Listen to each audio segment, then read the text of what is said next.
Welcome back to the Auto Insider, where you come to find out what's new, what's hot, and what's not in the automotive industry. This week we have this 2022 Ford Expedition. This is a limited edition of this Expedition. Blacked out wheels, blacked out grille. But it's still a 7-passenger family hauler.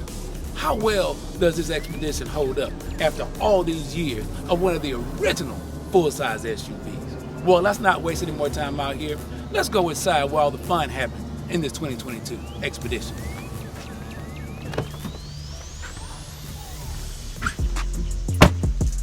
And once inside, you'll notice the Expedition has been updated.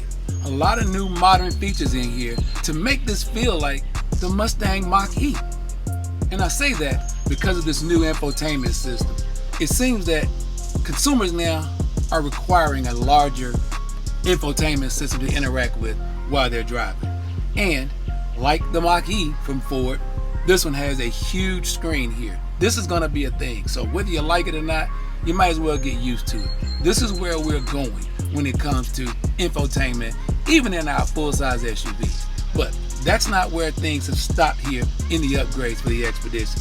You see here on the center, gear shifter has been removed and it's been replaced with this knob that you dial to your transmission settings. Love it or hate it, it's what it is, which is a lot more automakers go to that. Also, we have here multiple drive modes, so we can take this vehicle off-road. And from what we understand, it's not bad in the dirt and rocks. Didn't take it there this time, but I'm sure there are videos out here that'll show you the Expedition doing just that. Here in the center, you have a wireless phone charger. Works well. I would say it works better than most vehicles we've tested over the last year. Your phone fits there, stays in place. Now, if anything larger than an iPhone 12, you may have a bit of a challenge, but if that's the case, there's a standard USB charger here and a USB-C fast charger as well. I am a fan of knobs, switches, buttons. I like the manual way to control an infotainment system.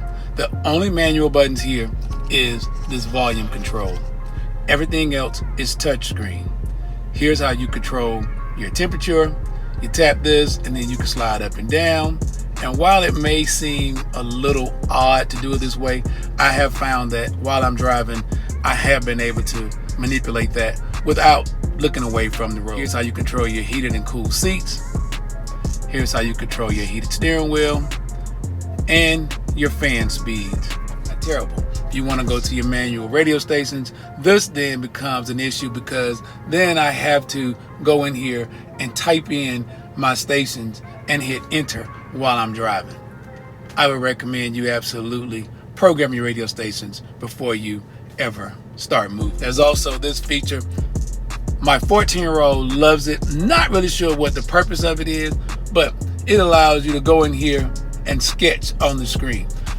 Maybe if you're waiting at a drive-thru, because the car has to be in park and inoperable for that to work. You have Apple CarPlay and Android Auto, and it is connected wirelessly. So as you can see, I'm not connected to it, but my phone is.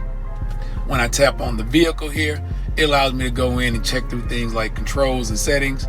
The camera system is phenomenal on here. Here's the front of the vehicle. Here's a 360 above head view.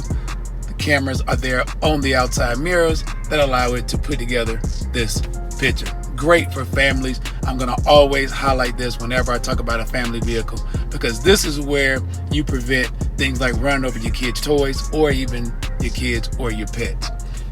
You can change the different views here. So if you're going to be towing, this gives you the hook. As you can see right here is where my tow hitch would be, so it'll allow me to line it up with any trailer that I was about to pull. Speaking of trailer, here's the Pro Trailer Assist. You've seen the commercials. I wish we had a trailer to tow, but you dial this knob and it allows you to back your trailer up for those of us who are novice, or let's just say beginners. This is the control here for your brakes on your trailer. Those of you who tow are very familiar with that. That part is for the people who are not normal towers, but you buy a vehicle like this, maybe you will take vacations and pull jet skis or a small boat along with it. This is what it allows you to do. You go through a checklist. Is everything in place?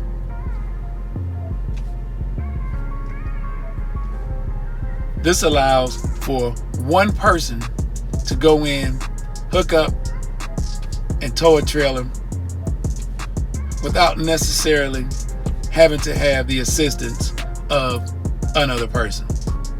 Really cool feature. Love this feature for families. Whenever that back door is open and something is placed on that back seat, when you get out of the car, it'll alert you that you've left something behind and check it. For shows like the Auto Insider, if you want to listen to us on Saturdays and you have one of these new vehicles that has high definition radio, I talk about that HD, you go here, and as you make your choices, it goes from 1, 2 to 3. This is how we consume WAOK on the FM dial here in Atlanta. But for the rest of you who are not in Atlanta and you want to get our complete reviews of these vehicles, all you have to do is download our Odyssey app. That's AUDACY. You can download WAOK and listen to us and our reviews no matter where you are in the country. This is a great, in my opinion, road trip vehicle. Road trip vehicles, though, are more than just the ride quality. You have to have places to store extra things. Ford is taking care of that with extra storage compartments here in the dash. The doors, as you can see, are full of storage space, even additional cup holders there. You have your cup holders here. Like we said again, the wireless charger, the USB chargers. Placed here next to the seat for extra storage. And then when you have little ones, there's always something extra to carry. Even a standard size purse will fit in here. So even if you're not on a road trip and you're just moving around, ladies can put their purses right there in that center console.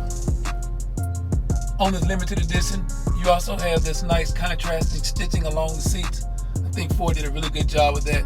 Gave it an upscale feel. And the stitching also runs along the door. It carries on across the dash. Some might argue that could have been more luxurious and softer touch points here, but then it would be a navigator. And though this is not exclusive to Ford, this is a feature that I've long appreciated, is these foot pedals. The way that you can adjust the foot pedals and bring them up for someone of a smaller stature, shorter legs. You can bring the foot pedals closer to the driver. That's a big deal, because what we don't want is people too close to the steering wheel, because if in fact the vehicle's involved in an impact that would deploy the airbags, you don't want to be too close to the steering wheel, because it can cause tremendous amount of damage to a human, to your face, your chest, or what have you. So I like the fact that those pedals can be adjusted up and down so that the seat doesn't have to be so close to the steering wheel. Another thing we like about vehicles is a place to put our sunglasses when we're getting in and out of the car. Great little place there. Controls for your sunroof and your sunshade for this enormous panoramic roof. Adds tons of light all the way back to the second and third row. And if you're like most of us and have one of these newer homes, you may need this feature. I like having it here. Fold these mirrors away when you have to park in a garage. And then when we come here to this second row, I would say that this panoramic roof makes it feel big, but it is big. And the third row even fits a full-size adult. I'll show you that in a minute. But here on the second row, cup holders for your little ones. They also have a third climate control, USB-C fast charger, as well as a USB standard charger. Then you have a 10-volt outlet for plugging up your gaming devices for those long road trips.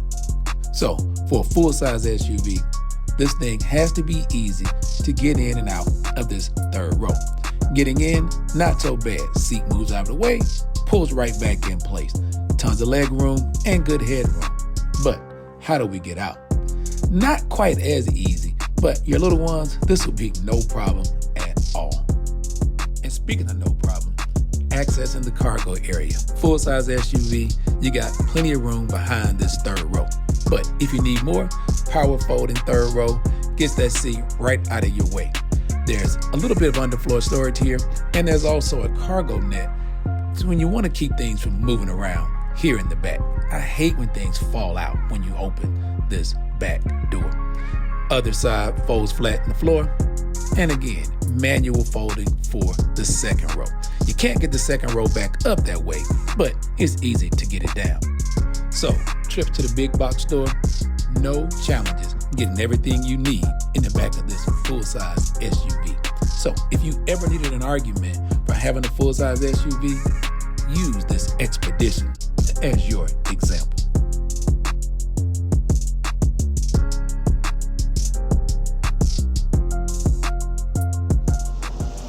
Well, that's all the time we have today on the Auto Insider, but for more of what's new, what's hot, and what's not, be sure to follow us on Facebook, Instagram, YouTube, and download the SoundCloud app and listen to all of our reviews in their entirety. The moment of truth. Is this 2022 Expedition Limited Edition hot or not? For a full-size 7-passenger vehicle, it gets 18 miles per gallon. You can carry around the whole family and their cargo. And if you need to tow something or go off-road, this Expedition will get you there in style and with confidence. So we'd have to give this Expedition 2 thumbs up. This one's hot. Good job, Ford. Until next week, I'm Daryl Killian for the Auto Insider.